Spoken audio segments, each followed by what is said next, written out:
All right, all right, all right. What's up? What's up? What's up?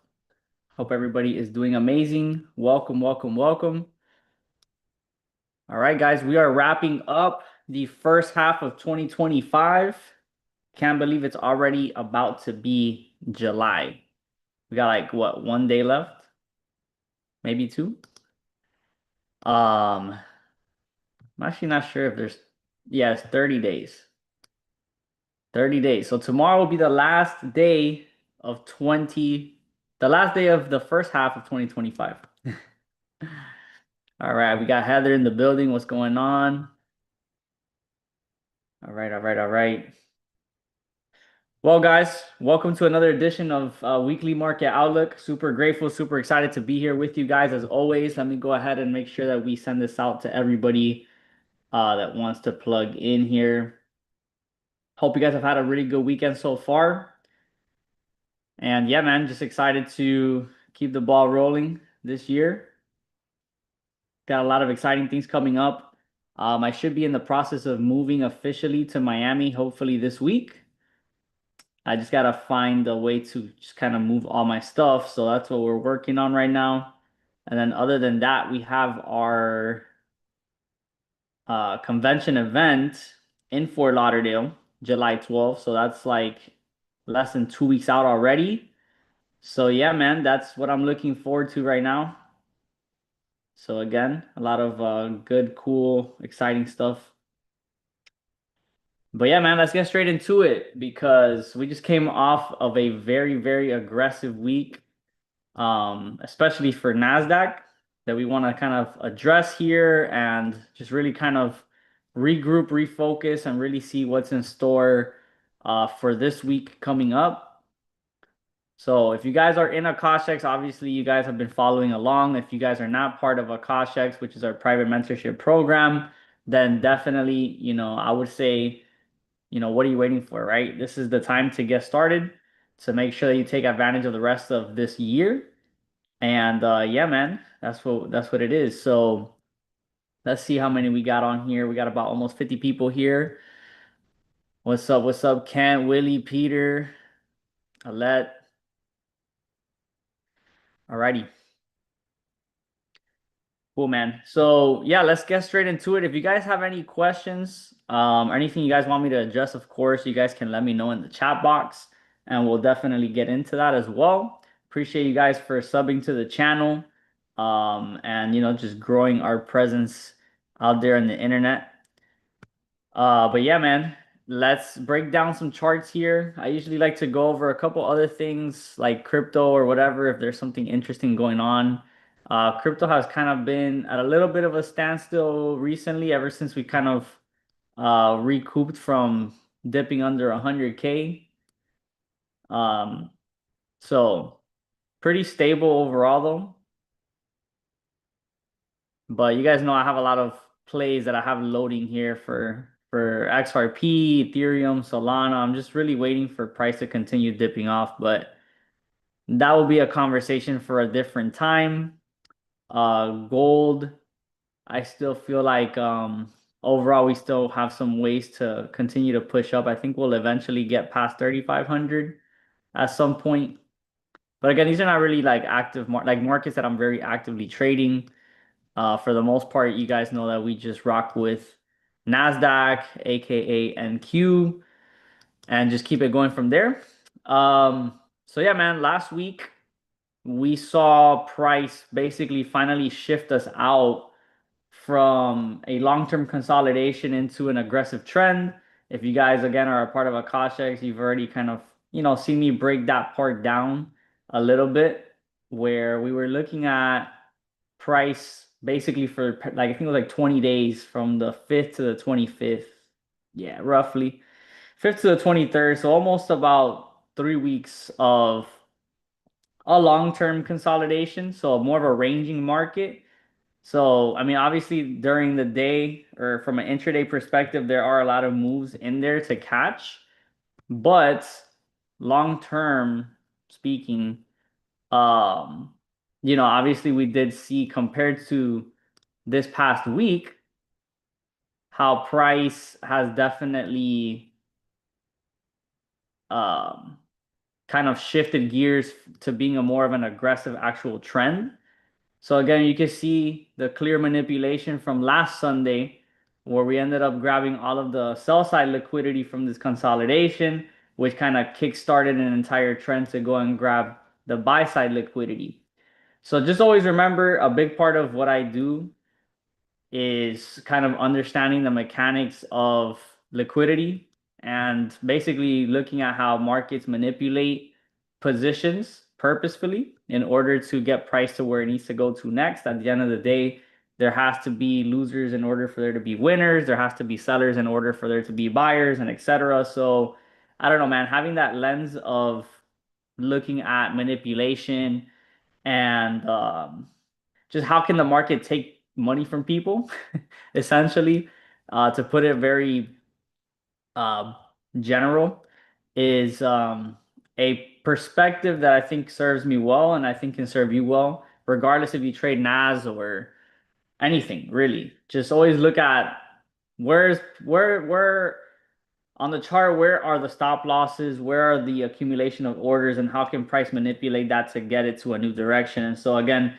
in general, NAS was overall trending bullish, but then we kind of stalled out for a little bit, faked out to the downside, and then eventually continued this entire bullish trend that we've really been on for the last several months, ever since we dipped into the 16Ks.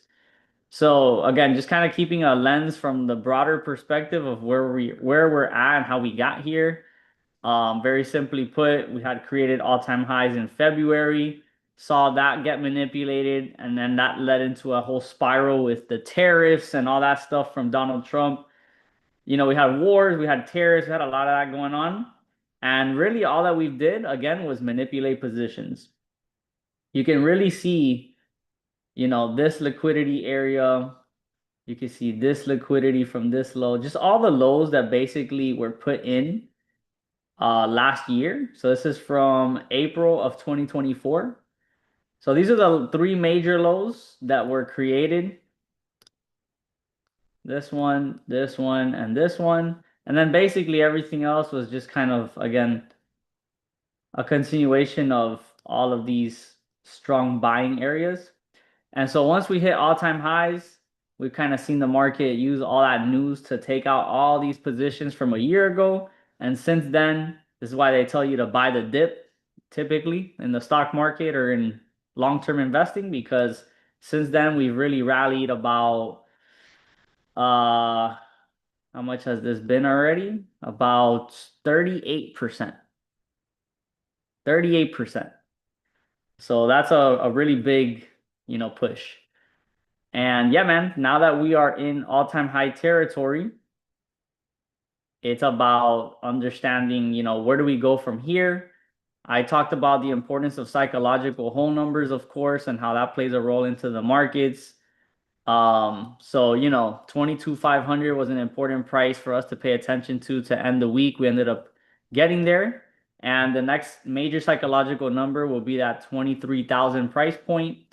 Just keep in mind when you start looking at like big money in the markets, they're gonna want to get things to equal clean whole numbers. And so 23,000 is that next major number. I talked a little bit about that. Like for example, with gold, you know, it's not a surprise that gold literally at $3,500 exact. You saw it to the point, hit 3,500, and since then we've struggled.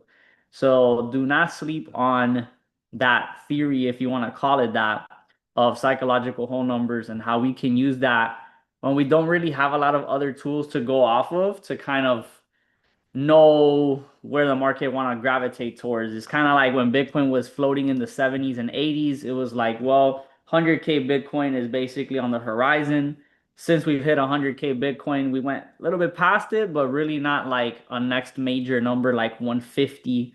For example, we've kind of stalled out between 100 to 112. And so again, psychological whole numbers is just something that you'll see, you know, it's just it just shows you it's a thing. For whatever reason, it's a thing. So yeah, man.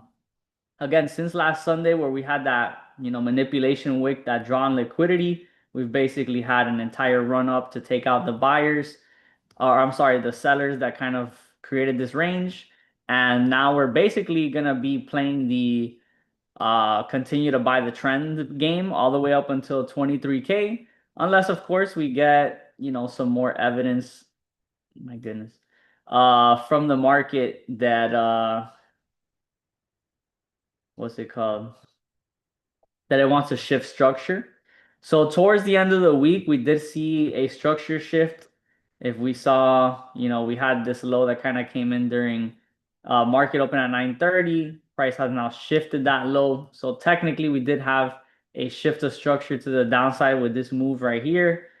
Again, we are still overall bullish. So at the end of the day, this whole move could just be a dip that ends up correcting and making a continuation of the trend. So again, if we're gonna go counter trend, we just can't expect a huge R multiple or a huge move in our favor necessarily.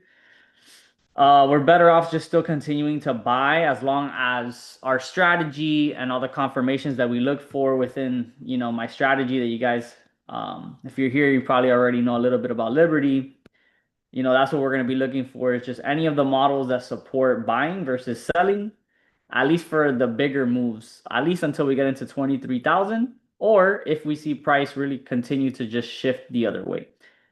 A small time area of interest for me that I was paying attention to was this low that was created on Thursday. This was at market open at 9:30, where we ended up seeing price dip against the trend, and then from there just explode into this massive movement to the upside.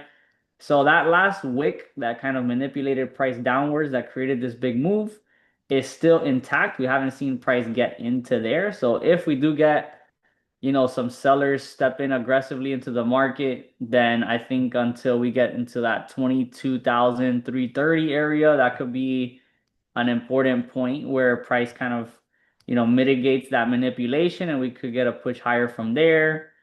So we'll see. But that's kind of like the main thing I'm looking at is this 15-minute wick right here.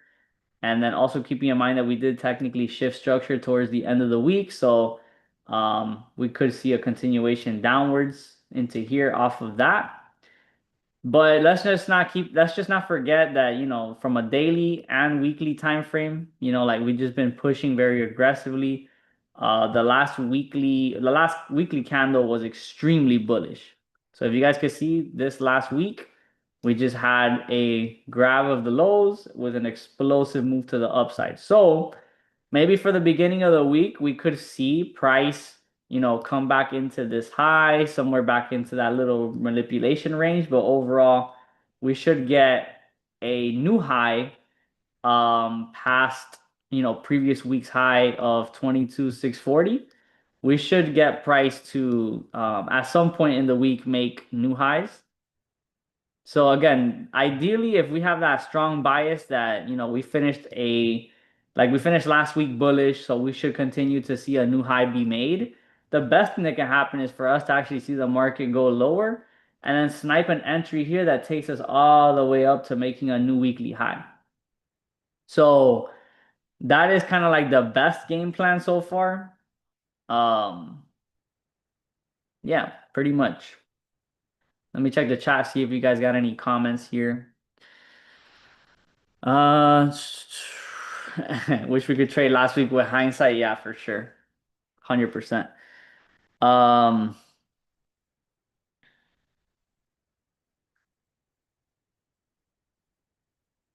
so the question about the risk for 100K.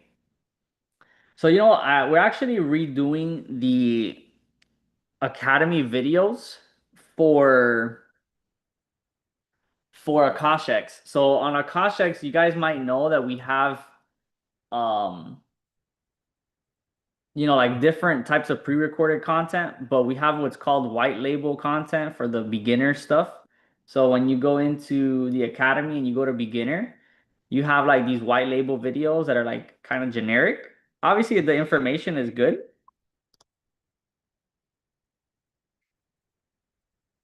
Hold on. In 1920, he made that yeah. So we have like these white label videos that explain some of the beginner stuff, which is fine, but we want to kind of most likely replace some of that stuff. I mean, you're gonna hear a lot more about that, so I don't want to spoil too many details, but I bring that up because I just remade a video about risk management that's gonna be going on there. And I mean, this is stuff that I talk about regardless, um, on my sessions and whatnot, but it doesn't really matter the account size that you guys have, man. You guys need to think in percentages and you need to understand what are your like performance metrics. So like if your question is a 100K account, right? You need to ask yourself what is your average win rate month to month and what is your average R to R, like risk to reward.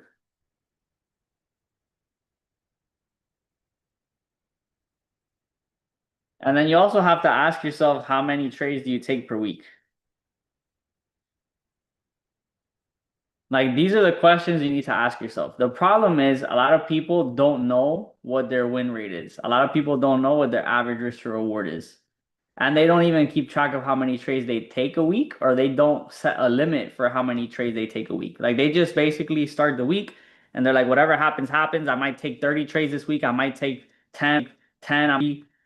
I mean, for the most part, I know that the market conditions sometimes could change and you might not know exactly how many trades you're gonna take, but I still think that for the most part, you should get an average of what you look to do. Like for me, I know I'm only gonna take about 1 to 2 trades a day, and I might not even trade every single day.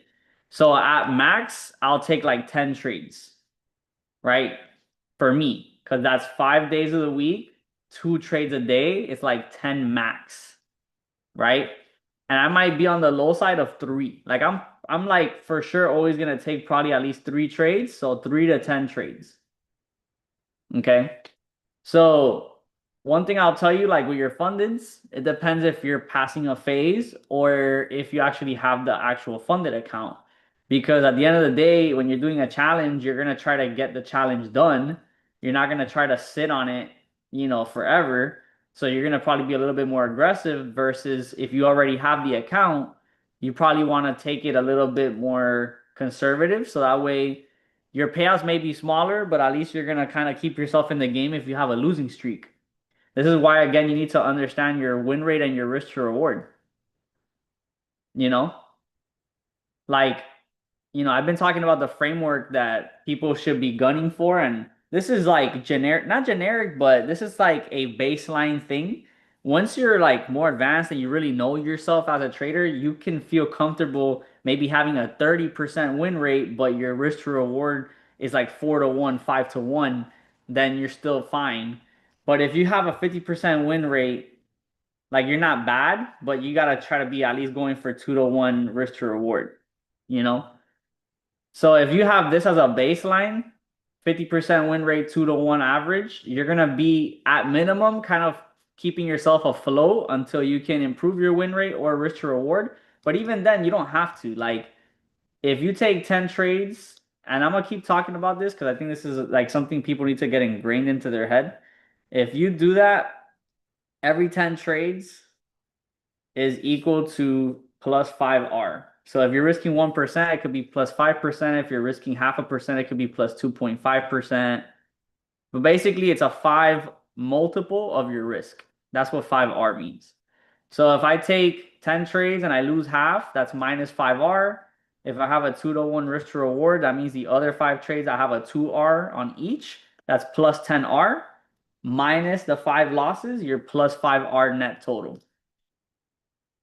Whoops.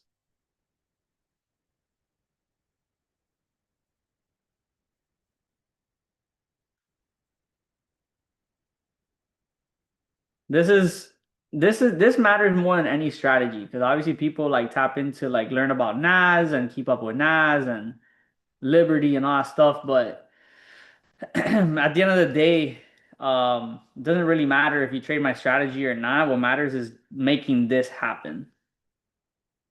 And it could be a smaller win rate with a higher risk to reward, or a higher win rate with a smaller risk to reward. At the end of the day, the math is the math, It's kind of the same thing as saying like 2 plus 2 is 4, 3 plus 1 is 4, 0 plus 4 is 4. Like At the end of the day, you're trying to get to four, for example, right?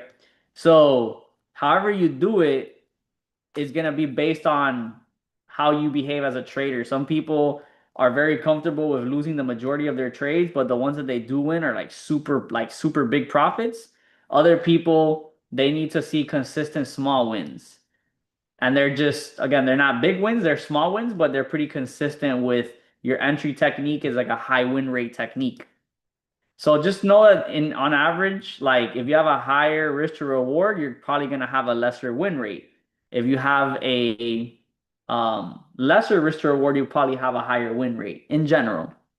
Again, assuming you have a good strategy. If you don't have a good strategy, then you're probably just gonna have a low win rate and a low risk to reward, and obviously that's not gonna work. So just keep in mind this framework. If you're somebody that is gonna be a little bit more conservative, then try to only risk 2 to 2.5% total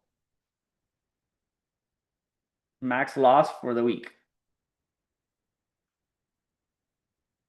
If you do that, it means you'll lose the account only if you have 4 to 5 consecutive losing weeks in a row. Like literally, you're losing every single trade, you know? So it is possible to do that, but it's very improbable if you actually have a strategy. If you don't have any strategy, then it doesn't matter what I talk about. You're just gonna lose because you're not ready. You have no plan. You have no approach. You're basically just gambling, like playing a slot machine. So the point is to not play slot machines here. The point is to try to have something that we can replicate day after day. And then obviously, even when you have your system, and this is where like I'm at, and anybody is at as a trader, is like, oh, you have a good system now? Congratulations. Now actually follow it. Like don't let your emotions get in the way. Don't close your winning trades too early. Don't hold on to losses that you know you should clip.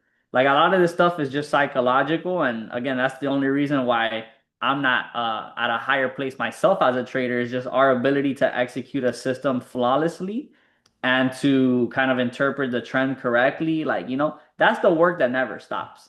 But that phase of yourself as a trader only comes if you even have a plan. If you don't have this, then you're dead in the water before you even start. So just keep in mind this. Now, it could be trading gold, oil, Forex, NAS, US 30, I don't care, Bitcoin. It all comes down to math, and you have to have a strategy that makes the math work. And then you have to be able to, from a psychological perspective, not self-sabotage the system that you've built. That is the only lesson you'll ever need as a trader. Like if you actually understand that, then you don't need anything else forever except just go out there and take the trades that you know that you've planned for and just let the math work in the long run. Again, easier said than done, but that's all it really comes down to. We just make it more, complicated because that's how we are as human beings, but this is it though. So I hope that answers your question, and I address it because this I know goes for anybody. So whether this is a 100K account or if this is a $100 account, it could be a 10K account. It doesn't matter because the performance that you have is gonna translate to like the capital is different, but the process is the same. Obviously, once you get to a certain level of consistency, you're gonna always maximize your capital because that's all it comes down to. So it's like first understanding a system, then being able to execute the system, and then comes scaling capital. Like in those three phases. It's just the first phase is what takes forever, is developing this framework in your subconscious and in your head. And then from there, it's actually like the part where some people pick up on it faster, which is like discipline and ability to execute under pressure. That's obviously like the biggest hurdle, but it just depends how fast you learn the basics. Like what is a pip, what's a lot size, what are sessions, what are trends, what are candlesticks, blah blah blah.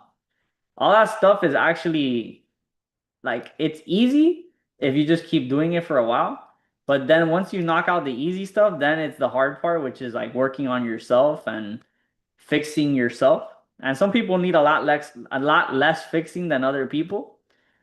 And so they'll like, hit certain milestones a lot quicker than other people once they have the right information. Other people just need to like learn to get out of their own way.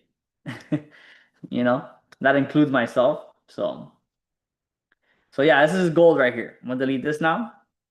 Kind of keep it moving, but all right, let's see. Yeah, and I've kind of stopped talking about a Liberty indicator forever, to be quite honest with you. Like, I just go off the ones that I've taught from the beginning. And the reason for that is because I'm just more focused on just getting an actual scanner um for Akashics. Again, it's not up to me fully to implement that. It costs money. It's a lot of people and a lot of moving parts that need to be put in order to have that. And ultimately, it needs to be a profitable thing for Akashics to implement. Like, I need to have a bunch of people actually using it. You know what I'm saying? So, for all the people that do know my strategy, it's like we need to push for it. And then all the people that don't trade it or don't know about my strategy, it's just building the curiosity and awareness around it for people to give it a try and then hopefully see really good results from it. So then, just keep the movement growing.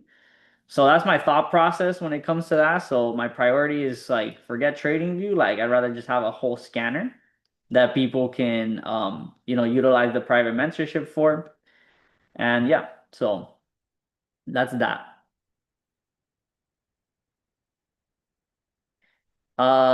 Tools. Yeah, well, so different funded accounts already have like a dashboard. So you can technically see, like, for example, if you use TradeX or whatever, like different prop firms, you have stuff that shows you already like your numbers.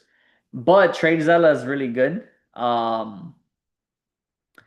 Like Alet said, I have mentioned it before, but I really like TradeZella to like hook up your account to, and then you can actually go in there, take screenshots of the before and after pictures of your charts, and then like write an entire paragraph on like why you took that trade, why you think it won or lost, like just build a journal, a trading journal. So there's a lot of journaling stuff out there like Notion, but TradeZella is definitely super good. So I do agree with Alet on that point.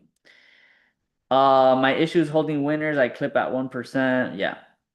Yeah, honestly, like clipping the trades at 1% just comes from like the fear that maybe you've been trading for a while and you would hit like 1% and then it just reverses on you every time. And so you're like, oh, price always reverses on me, so I'm just gonna start closing 1% consistently.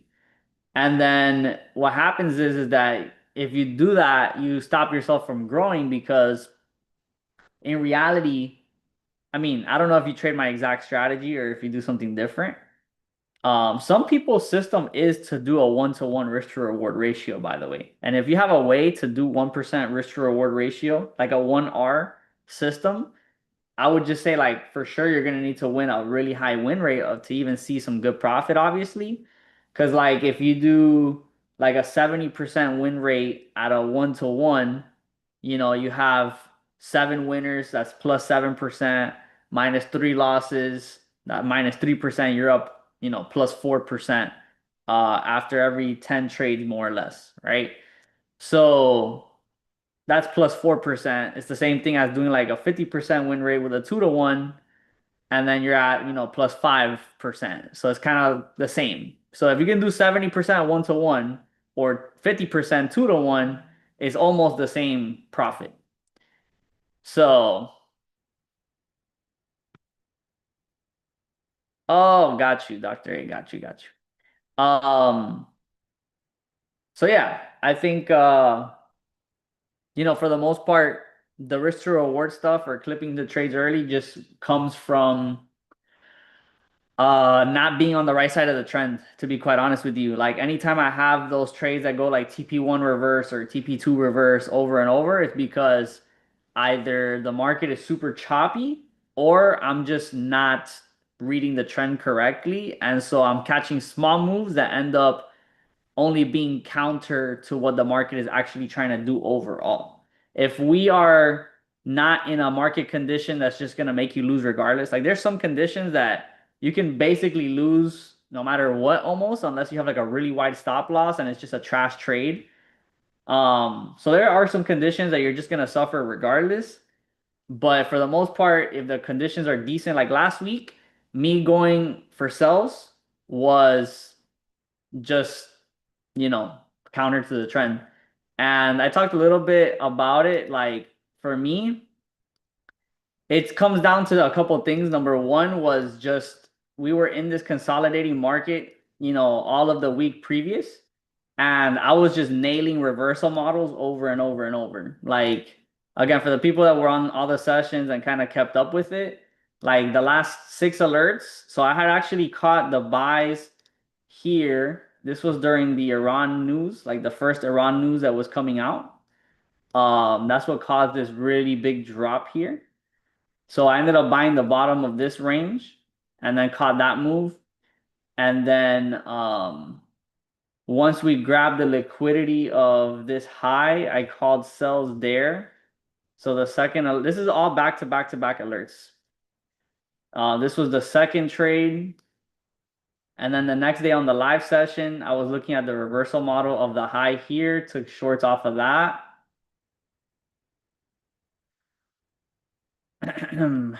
And then this day I ended up hitting break even because I sold at 9:30 and then price made like a small like 1 to 1.5 move or something like that. And then price ended up like coming back up above stop loss and then it ran. So that day was like a break even. And then on the last live session on Friday, it was a reversal off the high here. And that one ran really nice too. Um, so this was kind of like the week prior. So if you notice again, minus this trade, this was like a buy off of news. This was like a risky trade, but it worked out.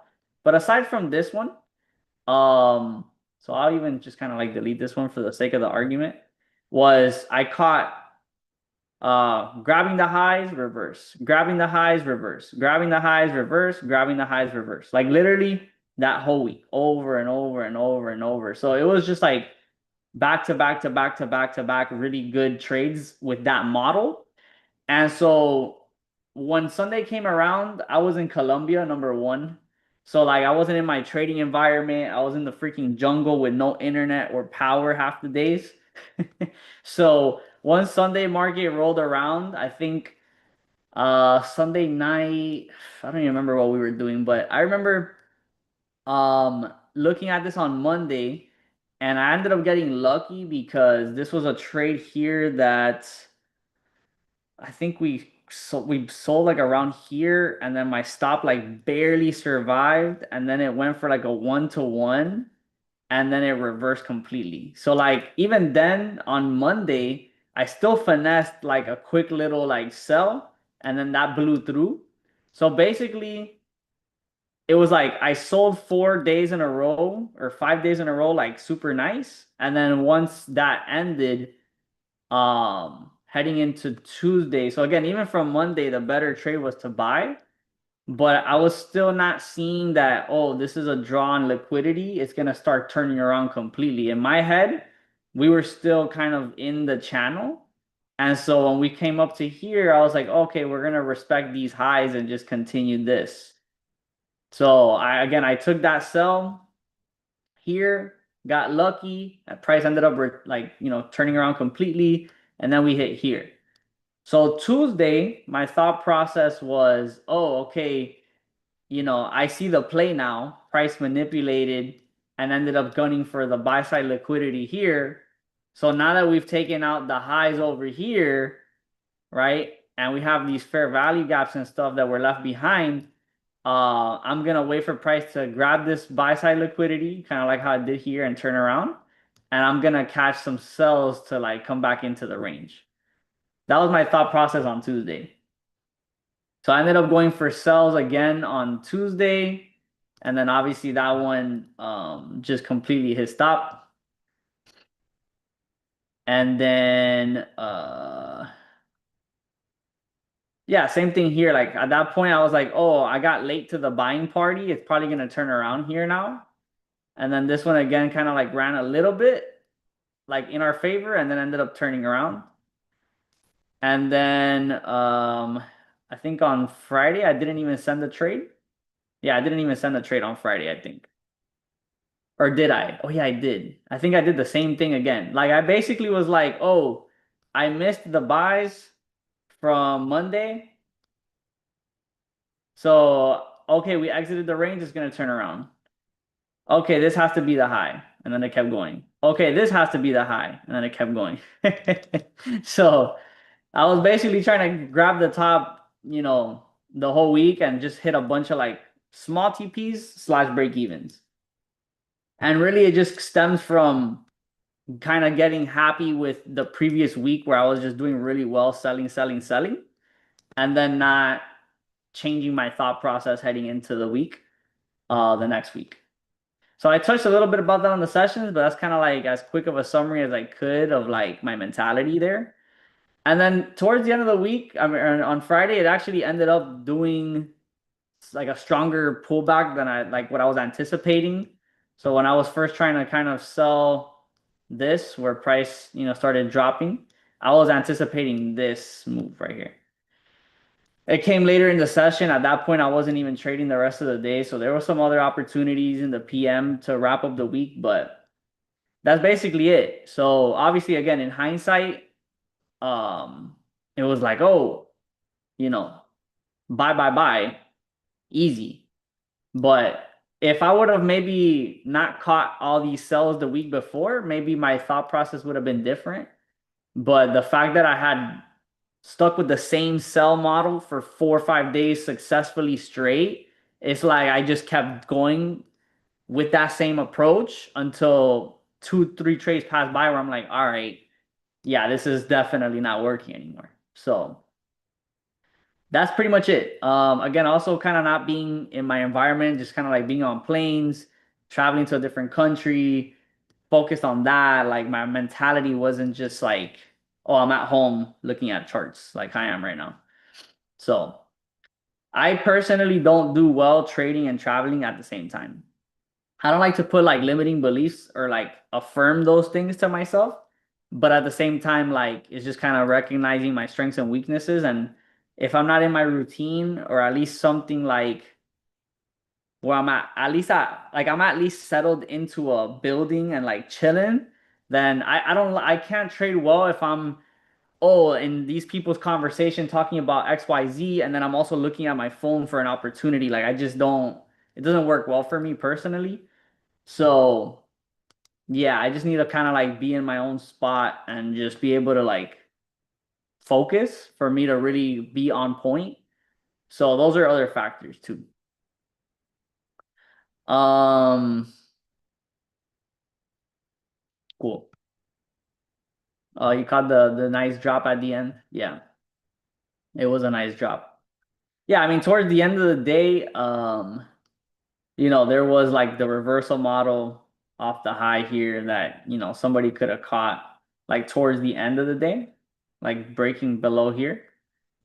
But for the most part, again, like just kind of seeing price break, push again to then go and sell here. I was already so traumatized to try to sell again, which has not served me well all week. That obviously the one time I'm gonna hold off on doing it is when it kind of moves.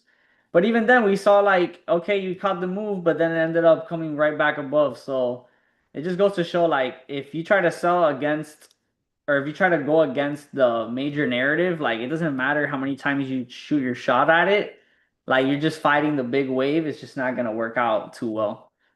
So yeah, man. Again, to kind of summarize and get everybody on the same page again. Overall, I think we will end up taking this previous week high at some point. So it just depends how we open up now, um, in the next couple hours. But ideally, this is a really strong point of interest that if we can get to here and start getting that, smaller time frame shift of structure, then we would really like buying somewhere down here to take us up here.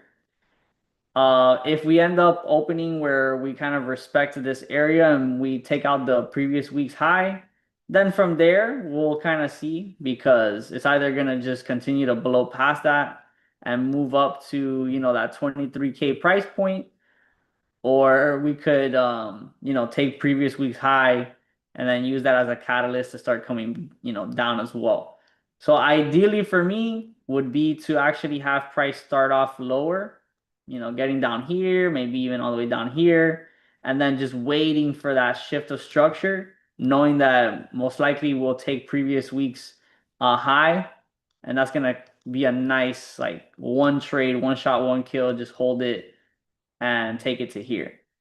So that's kind of my thought process right now. Again, when you have a previous high time frame candle, like a weekly candle that closes very aggressive like that, the chances of the next week not making a new high is very rare. So that's why I think if we open the week coming down a bit, that gives us a really nice entry to go and take that target. And then from there, we'll see again, will it continue to push towards 23 or whatever the case is.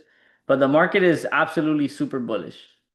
So overall, I think the buys are gonna serve us best to like kind of roll with the momentum.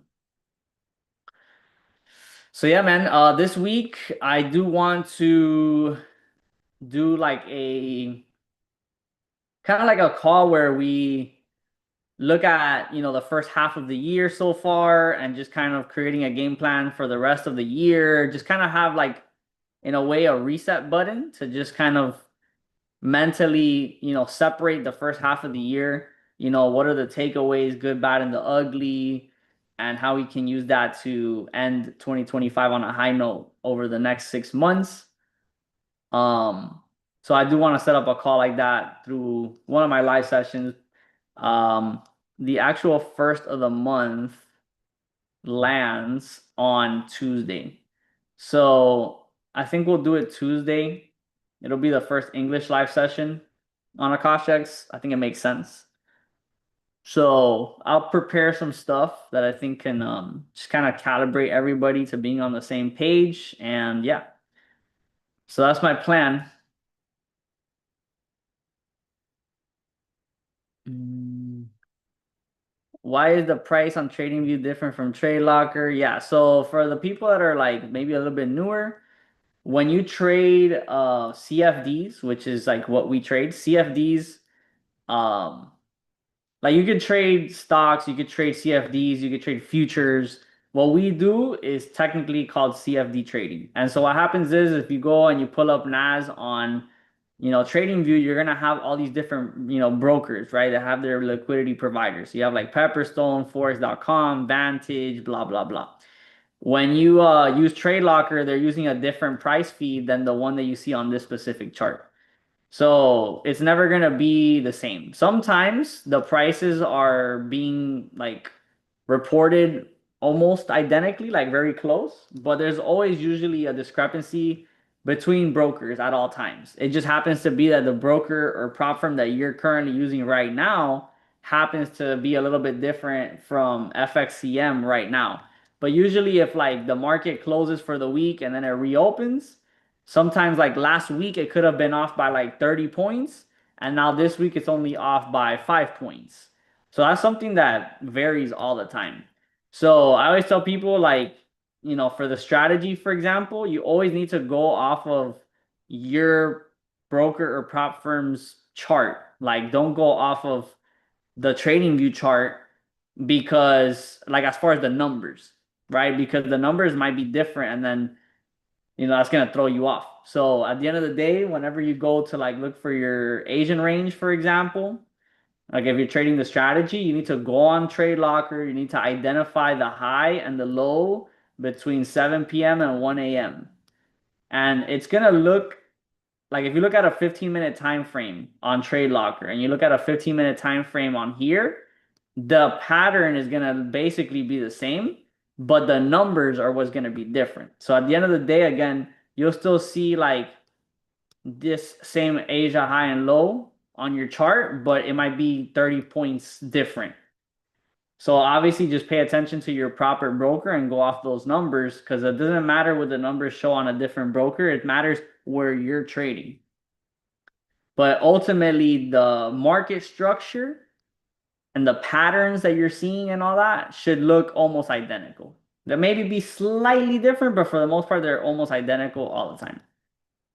So that is an important detail.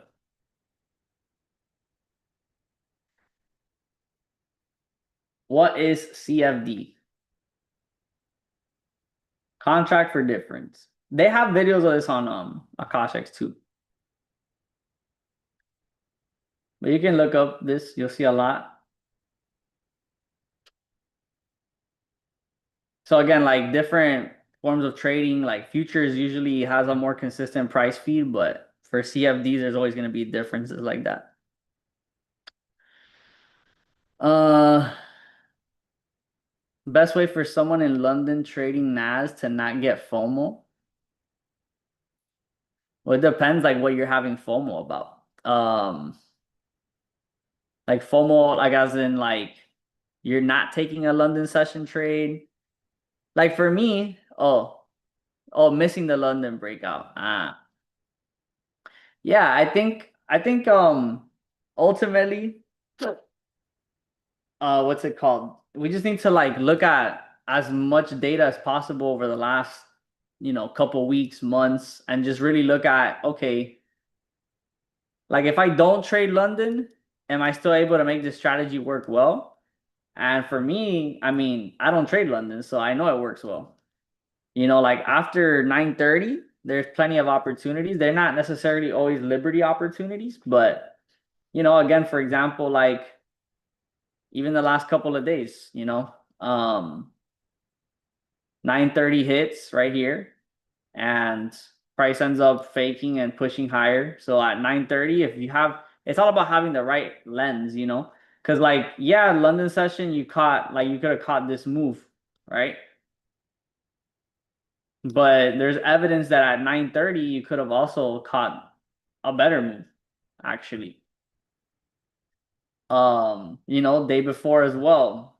Asian range is here, 9:30 hits, comes into the range, comes off. So at 9:30 there was an opportunity for the strategy too. I just wasn't um calibrated with looking at the buys all week. That's on me for just like trying to fight against the trend and models that I teach because I already had a good week doing the opposite models, blah, blah, blah, like I already talked about. But nonetheless, like the point is that at 9:30 or after, you have opportunities. So I mean, the FOMO's never gonna go away. Like obviously in my head, I'm like, oh, well, even though I can trade just at 9:30, I could have caught 1% during London and then caught another move at 9:30. So it's never gonna be enough. Like you're always gonna want more trades, more profits, because it's like endless opportunity on here. But at the end of the day, you just need to do something that fits your lifestyle and that you can replicate. So if you're in a time zone or a place where you can trade London and the strategy works doing it, then go for it.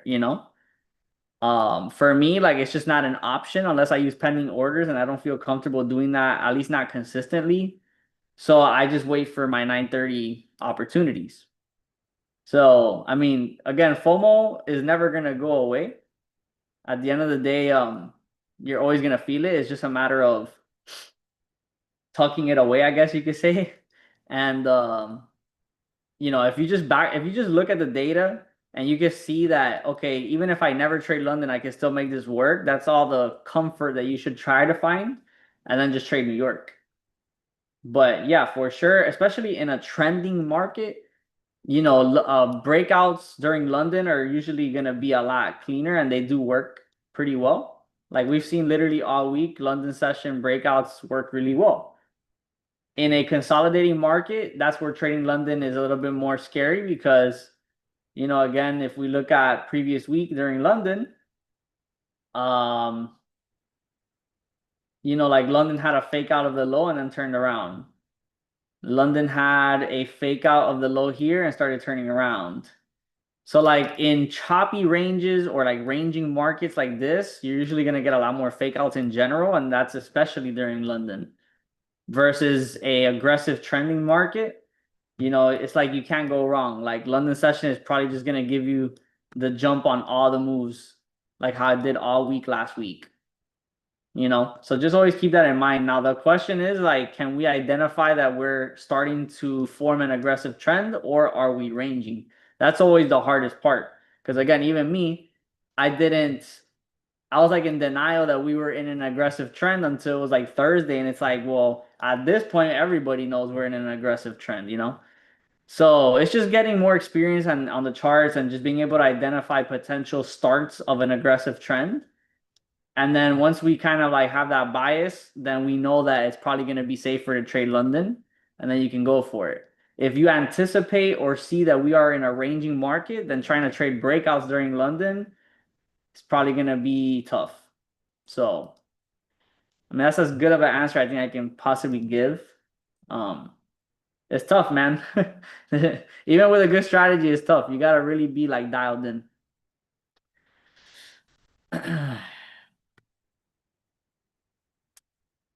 Mm, but yeah, I do think 23,000 is coming.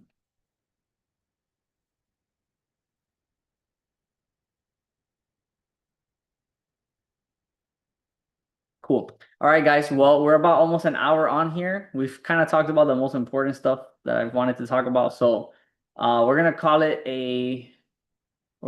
here. Appreciate you guys for tapping in as always. And let me know, in the chats or on social media, YouTube, um, or what's it called? Instagram. If you guys want to have any specific guests on here, from the Akashics team, if you guys have any educators you guys want to be featured on these Sunday market outlook calls, they are obviously free for everybody to tap into, whether you are in Akashics or not. That's why we do it on YouTube Live. Just give people a little bit of an insight about, our community, what we teach, what we do, etc.